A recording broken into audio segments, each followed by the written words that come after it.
Assalamualaikum warahmatullahi wabarakatuh. Saya Nur Anis binti Azmi, pemegang kad metrik JID 190023 atau 172045421/1. Assalamualaikum warahmatullahi wabarakatuh dan salam sejahtera.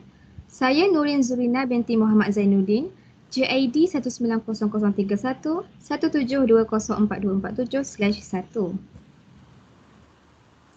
Assalamualaikum dan salam sejahtera. Saya Nur Solihah binti Mat Daud, pemegang kad metrik JID 190032 1720484/1.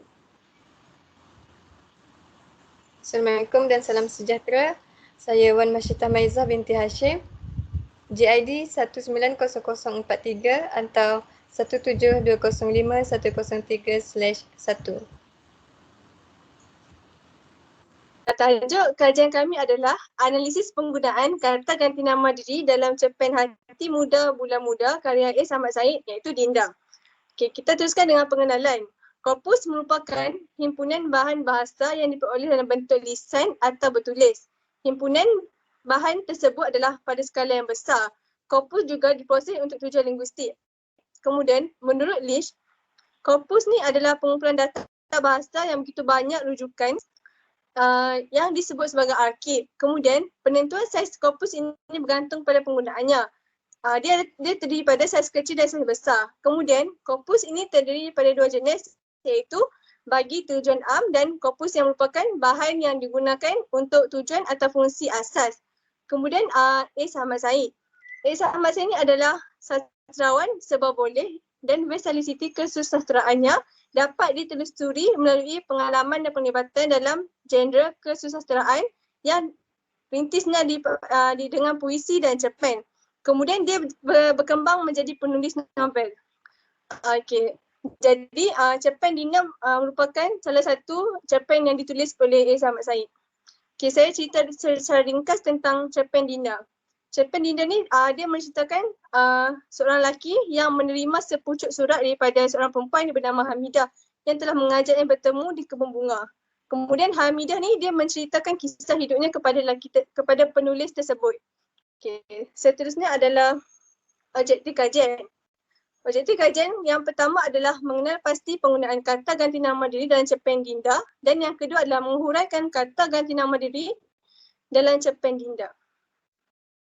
Seterusnya saya serahkan kepada Saudari Masyitah.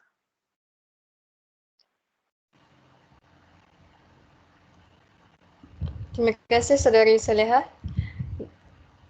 Kajian ini mengaplikasikan dua kaedah kajian bagi mengumpul dan memproses korpus iaitu kaedah kepustakaan dan analisis teks. Melalui kaedah kepustakaan, kajian ini menggunakan cerpen sebagai bahan kajian dengan memanfaatkan kemudahan laman sesawang yang sahih yang terdapat di internet.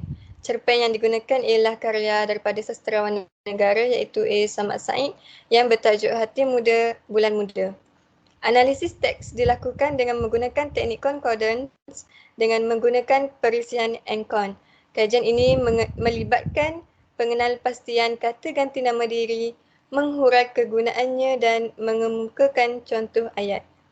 Bagi aspek analisis korpus pula, token dan frekuensi kata ganti nama diri dikenal pasti.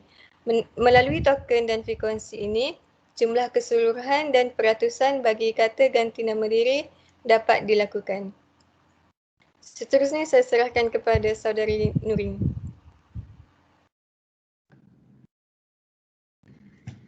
Okey, baik. Bagi bahan dan batasan kajian pula, bahan yang kami kaji untuk kajian ini ialah sebuah cerpen yang bertajuk Hati Muda Bulan Muda yang ditulis oleh sastrawan negara iaitu A. Samad Said. Cerpen Hati Muda Bulan Muda merupakan himpunan koleksi cerpen dari tahun 1954 sehingga tahun 1992 yang diselenggarakan oleh Dr. Osman Putih. Dalam cerpen tersebut terdapat 54 koleksi cerpen. Tetapi bagi batasan kajian, kami membataskan kajian dengan memfokuskan kepada sebuah cerpen sahaja yang bertajuk Dinda yang tertera pada muka surat 26 hingga 31.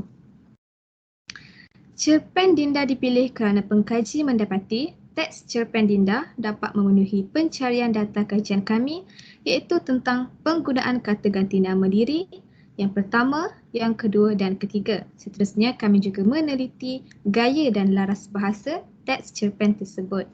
Seterusnya saya serahkan kepada Anis Azmi. Okay, baiklah, seterusnya saya akan meneruskan dengan dapatan kajian iaitu kata ganti nama diri. Kata ganti nama pada amnya memasuki sistem tertutup. Berdasarkan ciri-ciri tersebut, kata ganti nama terbahagi kepada 3 subgolongan iaitu kata ganti nama diri, ganti nama penunjuk dan ganti nama tanya. Kata ganti nama ialah kata yang menggantikan nama kata khas yang digunakan kepada manusia dan bukan manusia. Kata ini terbahagi kepada 3 iaitu kata ganti nama pertama, kedua dan ketiga. Dalam ayat, kata ganti nama diri boleh berfungsi pada subjek, objek penyambut dan bahagian dalam adverba. Seterusnya, kata ganti nama diri yang pertama ialah kata yang digunakan untuk menggantikan diri orang yang bercakap. Kata ganti nama diri terbahagi kepada 2 iaitu berbentuk tunggal dan yang berbentuk jamak. Kata ganti diri yang pertama ialah aku iaitu tunggal dan digunakan apabila bercakap dengan kawan atau membahasakan diri apabila berdoa kepada Tuhan yang menunjukkan keakraban. Yang kedua pula ialah saya, dia menunjukkan tunggal dan digunakan apabila bercakap dengan seseorang yang baru dikenal atau dalam suasana rasmi. Dan yang ketiga ialah ku dan tunggal digunakan pada awal atau akhir kata yang ditulis rapat. Terdapat 17 token bagi type aku dengan kekerapan sebanyak 1.67, manakala token bagi saya ialah 69 dengan 6.8%. Bagi type ku pula terdapat 12 token bersamaan 1.18%. Seterusnya,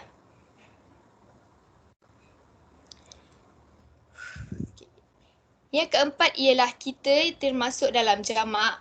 Kita digunakan kepada diri sendiri dan juga orang lain. Seterusnya ialah kami. Kami digunakan kepada diri sendiri beserta teman apabila bercakap dengan orang lain. 3 token didapati pada types kita dengan kekerapan sebanyak 0.30% berbanding types kami dengan 5 token bersamaan 0.50%. Oleh itu, keseluruhan token bagi kata ganti nama diri pertama ialah 106 bersamaan dengan 10.45%. Token aku, saya, ku, kami dan kita banyak digunakan dalam cerpen ini kerana penggunaannya lebih kerap digunakan dalam perbualan antara golongan muda dan juga golongan tua, serta digunakan dalam tulisan. Token saya penggunaannya lebih sopan dan lebih hormat, manakala token aku digunakan untuk bercakap dengan orang yang akrab seperti bercakap dengan rakan-rakan atau perbualan seharian. Tokenku kebiasaannya banyak digunakan dalam tulisan yang merupakan singkatan daripada kata aku dan juga berada di belakang kata yang merujuk kepada pemilikan seperti rumahku. Bagi token kita dan kami menyisihkan orang kedua, sedangkan kita memasukkan orang kedua. Dengan kata lain, penggunaan kami tidak memasukkan orang yang dilawan bercakap, manakala kita meliputi pendengar dan penutur. Seterusnya saya akan serahkan kepada saudari Masyitah.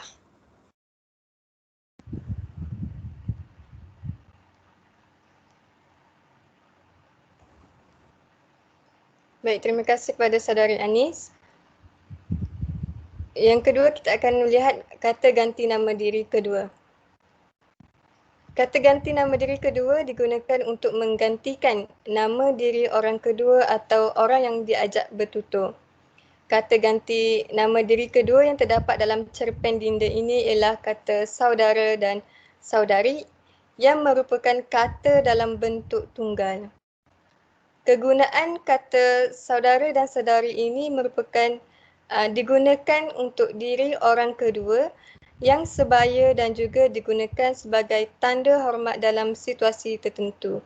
Contoh ayat bagi kata saudara ialah apa sudah lama saudara sampai? Contoh ayat bagi saudari ialah mengapa saudari berkata demikian? Seterusnya.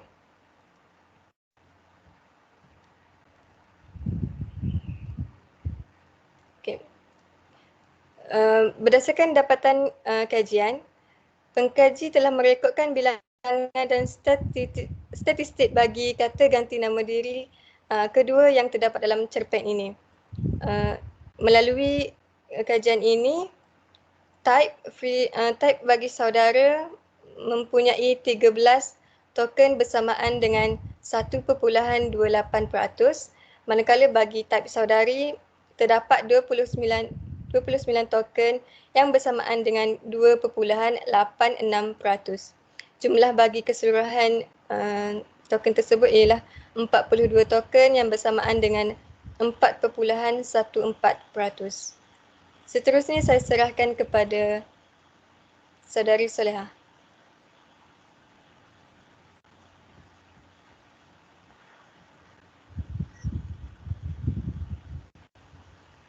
Okay, seterusnya kita lihat kata ganti nama diri yang ketiga, iaitu menggantikan diri orang yang diceritakan halnya, iaitu orang yang diceritakan yang orang tu tidak hadir lah. Kemudian melalui dapatan kajian kita dapat dia dan nya bagi tunggal untuk kata ganti nama diri yang ketiga dan mereka jamak untuk kata ganti nama diri yang ketiga. Okay, perkataan dia dan nya digunakan untuk orang yang umum seperti orang biasa dan rakan. Manakala bagi mereka digunakan untuk orang yang bilangannya lebih daripada seorang. Okay, berdasarkan dapatan kajian, pengkaji merekodkan bahawa terdapat 34 token bagi perkataan dia dan frekuensinya 3.35%. Bagi perkataan mereka pula terdapat 3 token dan frekuensinya 0.49%. Manakala perkataannya 34 token dan 3.35%. Okay. Jumlahnya adalah jumlah keseluruhan adalah 73 token dan 7.19%. Perkataan dia, mereka dan nya banyak digunakan dalam cerpen ini kerana penggunaannya lebih kerap digunakan dalam perbualan untuk bercerita tentang orang lain serta digunakan dalam tulisan. Seterusnya saya akan serahkan kepada Saudari Nuri.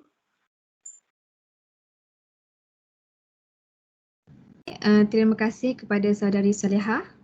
Selain daripada mengkaji penggunaan kata ganti diri pertama, kedua dan ketiga, kajian ini juga meneliti gaya bahasa dan laras bahasa dalam teks cerpen tersebut. Menurut Siti Hajar Abdul Aziz 2011, gaya bahasa merujuk kepada pemilihan kata, frasa dan ayat yang digunakan oleh pengarang bagi menyampaikan ceritanya.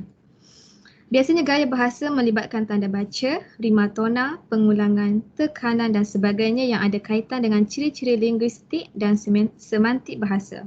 Manakala menurut Fazli Aris 2013, gaya bahasa atau unsur keindahan merupakan cara pengkarya menggunakan bahasa dengan baik dan kreatif dalam usaha mengungkapkan tema dan persoalan dalam suatu karya. Gaya bahasa biasanya meliputi semua aspek bahasa seperti pemilihan kata, penggunaan kiasan, pembinaan frasa, pembinaan ayat dan sebagainya. Setelah dikaji, gaya bahasa yang terdapat dalam cerpen Dinda ialah gaya bahasa diksi, simili, sinkop, pembinaan ayat dan eufemisma. Bagi gaya bahasa yang pertama iaitu diksi. Maksud diksi ialah pemilihan dan penggunaan suatu kata dalam sebuah karya sastra. Diksi yang baik dapat dilihat melalui pemilihan kata yang bersesuaian dengan mesej yang ingin disampaikan oleh pengkarya atau penulis. Sebagai contoh, dalam teks cerpen Dinda, penulis mengguna perkataan Dinda iaitu panggilan sayang daripada penulis kepada watak perempuan yang bernama Hamidah dalam teks Dinda tersebut. Seterusnya, gaya bahasa yang kedua ialah simili. Maksud simili ialah perbandingan dengan menggunakan perkataan seperti umpama, bagai, ibarat dan sebagainya. Bagi contoh dalam teks cerpen Dinda, beri pertolongan tapi dalam pada itu bersedia menghirup hasil pertolongan itu, tak ubah seperti dasar penjajah. Hal ini menunjukkan bahawa teks cerpen Dinda menggunakan kata perbandingan seperti. Yang ketiga, gaya bahasa singkuk iaitu penggunaan singkatan kata dalam sesuatu ayat. Kebiasaannya, gaya bahasa ini digunakan dalam perbualan harian, perbualan tidak rasmi atau penulisan kreatif. Sebagai contoh dalam teks cerpen Dinda, penulis menggunakan tak membenarkannya tapi takkah saudara, dia menanti jawabku. Perkataan tak merupakan singkatan daripada tidak. Perkataan takkah merupakan singkatan daripada tidakkah. Manakala perkataan ku merupakan singkatan daripada aku. Gaya bahasa yang keempat ialah pembinaan ayat.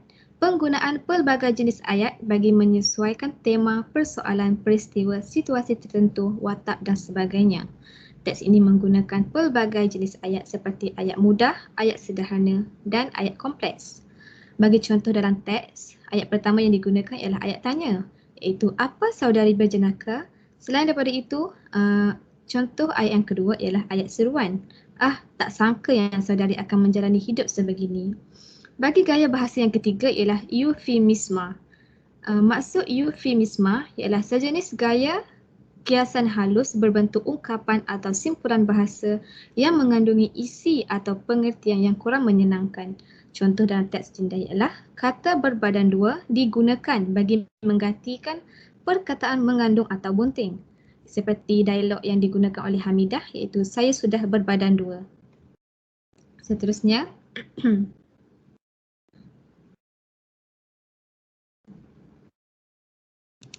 dapatan kajian yang terakhir yang dikaji ialah laras bahasa sastra. Setelah meneliti laras bahasa yang terdapat dalam teks Dinda, kami temui teks ini menggunakan laras bahasa sastra. Laras bahasa sastra atau laras bahasa kreatif terbentuk dari sebuah tulisan yang berimajinasi serta digabungkan dengan unsur-unsur kehidupan atau pengalaman pengarang. Laras bahasa sastra mempunyai ciri-ciri seperti menggunakan bahasa yang indah, pemilihan ungkapan dan ayat yang berpuitis, sering menimbulkan ekspresi yang indah, berseni dan mencuit perasaan pembaca atau pendengar. Terdapat 3 ciri laras sastra dalam cerpen Dinda, iaitu yang pertama penggunaan sudut pandangan orang pertama, yang kedua puitis dan hidup iaitu penggunaan dialog, yang ketiga pemilihan diksi. Next. Bagi ciri laras bahasa sastra yang pertama iaitu penggunaan sudut pandangan orang pertama. Penggunaan sudut pandangan orang pertama seperti aku dan saya dapat menarik rapat hubungan antara pembaca dengan pengarang. Penggunaan sudut pandangan orang pertama juga dapat memberi gambaran yang jelas tentang sesuatu perkara yang ingin disampaikan. Kewujudan hubungan antara dua pihak yang baik dapat memudahkan proses sesuatu mesej atau idea itu disampaikan antara dua pihak. Sebagai contoh dalam teks Dinda terdapat penggunaan sudut pandang orang pertama iaitu menerusi monolog penulis. Hari itu aku menerima sepucuk surat daripadanya menyuruh aku bertemu dengannya di kebun bunga. Aku kenal dia. Yang kedua, ciri laras bahasa sastra yang digunakan ialah puitis dan hidup iaitu penggunaan dialog. Penggunaan dialog untuk menunjukkan satu keadaan yang puitis atau mewujudkan suasana yang hidup turut digunakan dalam teks ini. Sebagai contoh, dialog antara penulis dan watak perempuan dalam teks Dinda iaitu Hamidah. Penulis, kalau tidak sebab itu, apa pula? Tanya penulis kepada Hamidah. Hamidah menjawab, kerana hasutan dalam. Lalu penulis bertanya lagi, dari dalam, dari siapa? Menjawab Hamidah, dari Zaitun, itu kawan baik saya. Seterusnya.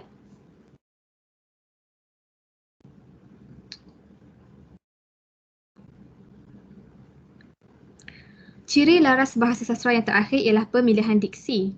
Pemilihan diksi, ungkapan dan ayat tertentu yang digunakan sering menimbulkan ekspresi yang indah, seni dan mencuit perasaan pembaca dan pendengar. Dalam teks Dinda ini terdapat banyak perkataan yang digunakan yang berunsurkan mesra menunjukkan hubungan antara penulis dan watak perempuan iaitu Hamidah. Sebagai contoh, dialog penulis dan Hamidah seperti yang berikut iaitu penulis bertanya, setahun ya kita tidak berjumpa Dinda? Aku bertanya manja. Jawab Hamidah, ya setahun, berubahkah saya? Jawab penulis, tentu bertambah cantik nampaknya. Jawab Hamidah lagi, itulah sifat teruna, tahu memuja saja, dia menyindir. Kemudian penulis membalas, habis mestikah saya kecil orang yang saya cinta? Kami sama-sama tertawa dan sama-sama merasa. Pemilihan diksi seperti kata Dinda jelaslah, iaitu panggilan sayang oleh penulis kepada Hamidah melambangkan tajuk cerpen tersebut yang bertajuk Dinda. Seterusnya saya serahkan kepada Anis. Sebagai kesimpulannya, kata ganti nama diri yang digunakan dengan betul dan sesuai memberi keselesaan kepada seseorang semasa berkomunikasi. Walaupun bentuk kata ganti nama senang difahami, namun aspek penggunaannya dalam proses komunikasi boleh menjadi rumit. Ketika berkomunikasi, kata ganti nama diri tidak digunakan secara wenang-wenangnya, tetapi ada syarat dan peraturan yang mengawal penggunaannya agar berkomunikasi berlangsung dengan lancar. Kata ganti nama diri memberi petunjuk kepada status sosial, hubungan peribadi dan sebagainya. Encode digunakan bagi mendapatkan data korpus bagi kata ganti nama diri pertama, kata ganti nama diri kedua dan kata ganti nama diri ketiga. Perubahan yang berlaku pada sesuatu korpus disebabkan oleh proses penyeragaman dan perstandardan berbeza-beza mengikut jenis korpus, saiz korpus dan bahasa sesuatu korpus. Kekerapan kata yang dibandingkan dalam kajian ini terbahagi kepada aspek jumlah kekerapan type mengikut jenis kata ganti nama diri, peratus kekerapan type, jumlah kekerapan token dan peratus kekerapan token.